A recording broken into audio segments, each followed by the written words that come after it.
Assalamualaikum warahmatullahi wabarakatuh. Baik, Bapak Ibu sekalian, ini adalah podcast pertama kali, ya, podcast perdana, yaitu yang kita sebut namanya PKS, ya, podcast kita semua. Dan alhamdulillah narasumber pertama kita adalah di sini adalah Bapak Salamuddin.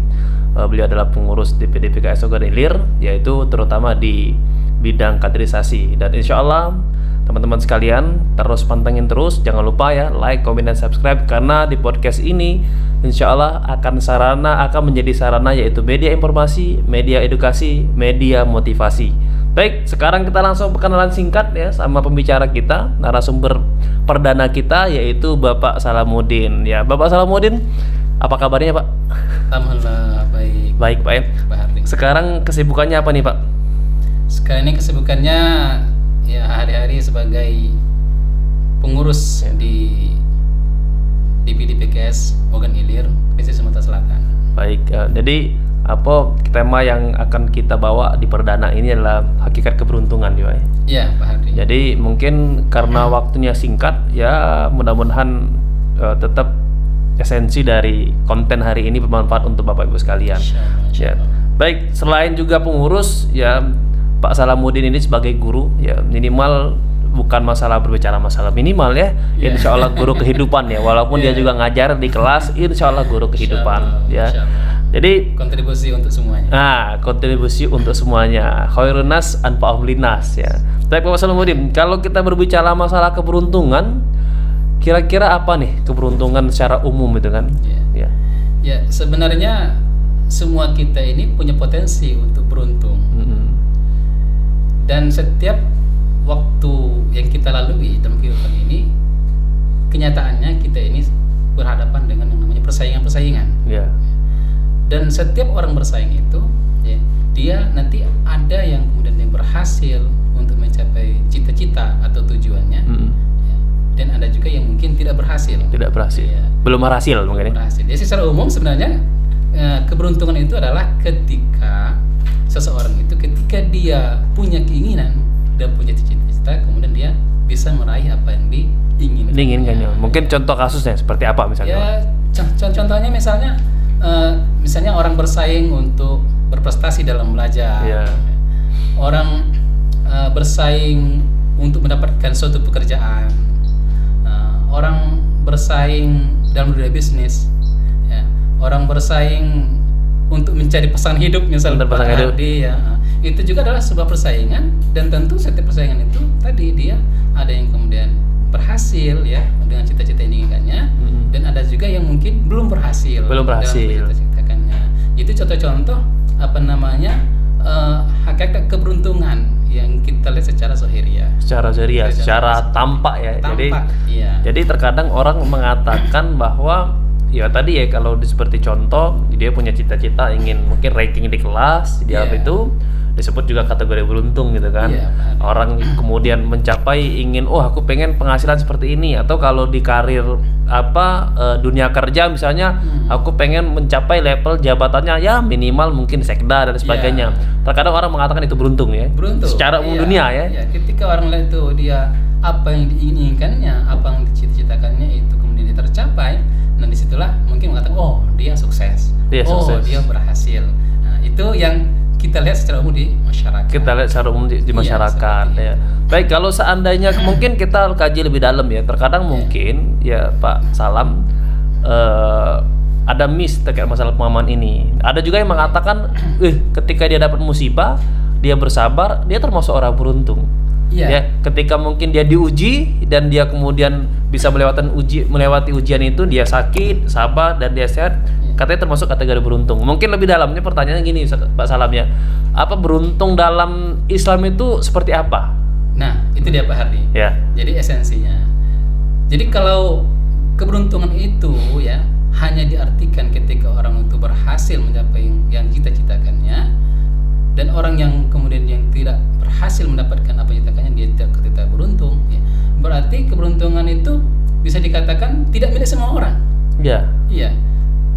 Pada kenyataan sebenarnya ya, sesungguhnya kita ini makhluk Allah Subhanahu wa taala yang Allah ciptakan di muka bumi ini, semuanya punya potensi untuk beruntung tersebut. Nah, sekarang yang kita perlu cermati adalah hakikatnya. Apakah hakikat keberuntungan itu hanya dilihat dari secara zahiriyah orang itu berhasil atau tidak, ya. Nah, kemudian kalau kita bercermin dari sirah nabawiyah, nah, ketika Rasulullah SAW bersama sahabatnya pada saat itu bercita-cita untuk melaksanakan umroh, ibadah umroh. Nah, tetapi pada tahun itu ternyata Rasulullah dan sahabatnya itu gagal untuk umroh. Mengapa? Karena mereka dihadang orang-orang kafir Quraisy di Hudaybiyah. Itulah yang kita kenal istilah peristiwa Hudaybiyah. Jadi pada peristiwa itu, ya, Rasulullah SAW bersama dengan sahabatnya itu gagal untuk melaksanakan ibadah umroh. Nah, tapi kemudian kita lihat berikutnya adalah bagaimana ketika Allah SWT menyatakan bahwa semuanya hakikat daripada keberhasilan itu tidak hanya dilihat daripada semata-mata ketika mereka sukses menunaikan ibadah umroh tersebut, ya. Karena ada sisi lainnya. Inilah yang Allah jelaskan dalam surah Al-Fatah, ya, surah Al-Fatah ayat yang keempat. Allah berfirman, "Huwallazi anzalas sakinata fi qulubil mu'minina liyazdadu imanan ma'a imanihim walillahi junudus samawati wal ard wa kana Allahu aliman hakima." Nah, di sini Allah menyatakan dialah Allah yang menurunkan as-sakinah ke dalam hati orang beriman. Jadi di sini, ya, ketika kita ingin mengukur sebuah keberuntungan, ternyata ada yang lain selain yang diraih tadi, yaitu munculnya as-sakinah. Ketika Allah turunkan ketenangan ke dalam hati orang beriman tersebut. Karena ketika orang tidak merasakan ketenangan as-sakinah, ketenteraman dalam apa yang didapatkannya, nah di sini sesungguhnya tentu dia belum beruntung. Belum beruntung. Karena beruntung itu adalah ketika apa yang kita raih itu memunculkan rasa sakinah, ketentraman dalam hati kita. Jadi itulah sebenarnya dari esensi daripada keberuntungan itu sendiri, ya. Jadi ketika seseorang mendapatkan as-sakinah, Allah berikan keterangan ke dalam hatinya.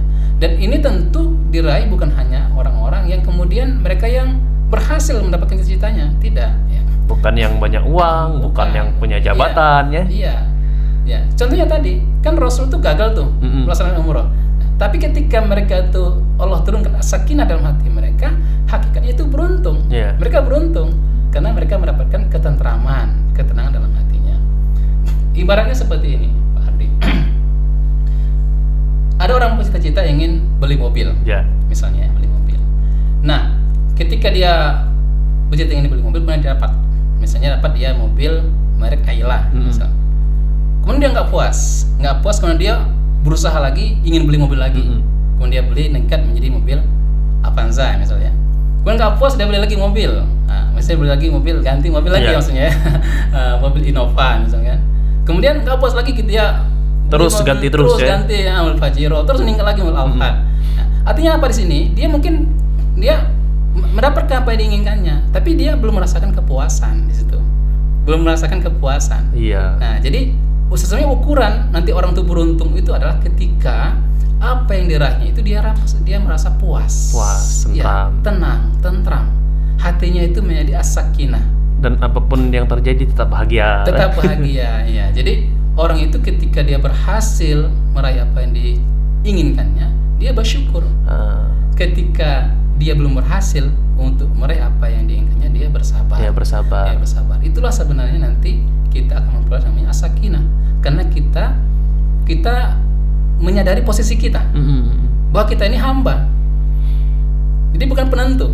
Yang menentukan nanti adalah Allah SWT. Nah, karena kita menyadari kita ini sebagai hamba Allah, maka ketika Allah menghendaki kita dengan keadaan seperti apapun, ya, kita akan tetap merasa sakinah, ya. Kita diberikan keberhasilan, kita kemudian tidak menjadi euforia, ya. Kemudian kalau kita belum berhasil, kita tidak menjadi sedih. Ya, karena kita menyadari sesungguhnya itu semua anugerah pemberian dari Allah Subhanahu wa taala. Taala, sehingga hatinya menjadi tentram. Hatinya menjadi sakinah.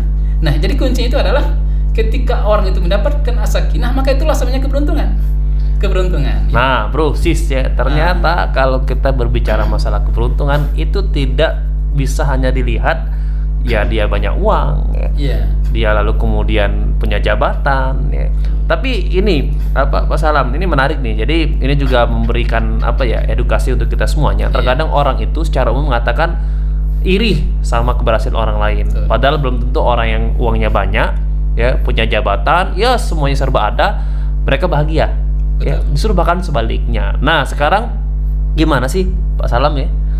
Kita supaya bisa menjadi yang tentram, kuncinya nih supaya kita tentram ya. Contoh tadi kalau kita ingin mengejar impian belum berhasil, tentram. Kita diuji dengan sakit, kita bersabar gitu kan. Itu gimana itu Pak Salam? Jadi bagaimana kita bisa memperoleh as-sakinah ya, ketentraman. Ya pun ini sebenarnya anugerah Allah. Allah yang memberikan anugerah kepada hambanya yang dikehendakinya untuk memperoleh namanya as-sakinah. Maka di ayat yang tadi saya bacakan surah Al-Fatah tadi, huwallazi anzalas sakinata fi qulubil mu'minin, ya, bahwa Allah menurunkan, dialah Allah yang menurunkan, memberikan as-sakinah itu kepada orang-orang yang beriman. Nah, jadi bagaimana cara kita agar kita bisa memperoleh as-sakinah dari Allah SWT ya? Itulah kita harus menyadari bahwa kita ini adalah hamba. Menyadari posisi kita ini bahwa kita ini adalah hamba Allah, dan yang menentukan apakah nanti kita itu berhasil ataukah nanti kita belum berhasil itu adalah hak prerogatif dari Allah Subhanahu wa taala. Dan kita menerima karena kita hamba Allah. Jadi kita menerima ketika Allah memberikan apa yang terbaik ya menurut Allah taala kepada kita. Sehingga dengan itu semua kita menjadi sakinah. Nah, jadi yang pertama itu adalah kita menyadari bahwa kita ini adalah hamba Allah. Kita adalah milik Allah Ta'ala, dan Allah lah yang punya kehendak. Nah, kemudian ketika kita menyadari bahwa kita itu adalah hamba Allah SWT, maka sikap kita adalah ketika kita menginginkan sesuatu, menciptakan sesuatu dan kita meraihnya, kemudian kita bersyukur. Karena itu pemberian dari Allah Ta'ala, kita mensyukuri dari semua nikmat yang Allah berikan. Tapi ketika sebaliknya, ya misalnya kita belum mendapatkan apa yang kita peroleh, maka kita akan bersabar. Karena itu adalah anugerah Allah SWT juga kepada kita. Ya. Karena Allah yang lebih tahu yang terbaik untuk kita. Nah, sehingga dengan sikap-sikap seperti itulah, ya insya Allah nanti Allah akan karuniakan as-sakinah itu. Ya. Allah akan karuniakan as-sakinah itu kepada hati kita, orang-orang yang beriman ini. Karena kata Pak Hardi tadi, kalau keberuntungan itu hanya dimiliki oleh orang-orang yang pintar saja, orang-orang yang kaya saja, mungkin orang-orang yang yang punya talenta-talenta yang hebat, ya berarti nanti ketika Allah tidak berikan potensi itu pada orang lain, ya berarti orang itu nggak dapat dong keberuntungan. Nah, di sini letak dari sisi sesungguhnya setiap kita dengan potensi apapun yang kita miliki kita itu berpotensi untuk beruntung. Tinggal cara mensikapi. Itu yang penting. Pada mensikapi dari semua yang terjadi pada diri kita. Oke, itu guys ya. Jadi alhamdulillah ya, mungkin udah luar biasa pencerahannya dari Bapak Salam. Kuncinya tadi ada kuncinya tadi ya. Dua, yaitu bersyukur dan bersabar. Dan ini sebenarnya mahal sekali sebenarnya, bersyukur dan bersabar. Kita posisi kita sebagai hamba Allah. Sebagai hamba Allah. Dan ini pun pasti berbanding lurus juga ya. Ketika kita bersyukur mau nggak mau, ya kita beriman ya. Kita harus menyadari bahwa kita hamba Allah. Apapun yang diamanahkan kita sebagai manusia hidup dunia, mau nggak mau, tugas kita mendekatkan diri kepada Sang Maha Pencipta agar mendapat namanya sakinah. Gitu ya? Pak Salamnya. Baik teman-teman sekalian, luar biasa, nggak terasa ya. Terasa kayak 5 menit. Kalau saya lihat di waktu ini, saya juga nyatet ini Pak Salam ya. Udah hampir 15 menit ternyata. Rencana pengen 5 menit, ternyata ngobrol singkat ini menjadi 15 menit. Jadi teman-teman sekalian, saya ucapkan terima kasih kepada Pak Salamuddin atas pencerahannya hari ini ya. Jadi kalau teman-teman sekalian, ini perkenalkan ya, Bapak Salamuddin di bidang kaderisasi di PDP Kasogan Ilir. Ya, saya pribadi insya Allah mungkin akan menjadi salah satu host. Mungkin ada teman-teman sekalian juga ya, walaupun mungkin banyak dominan saya juga ya. Ada juga bidang kemudahan, nanti ada Bapak Yole ada Bapak Rudini. Ini adalah podcast perdana PKS.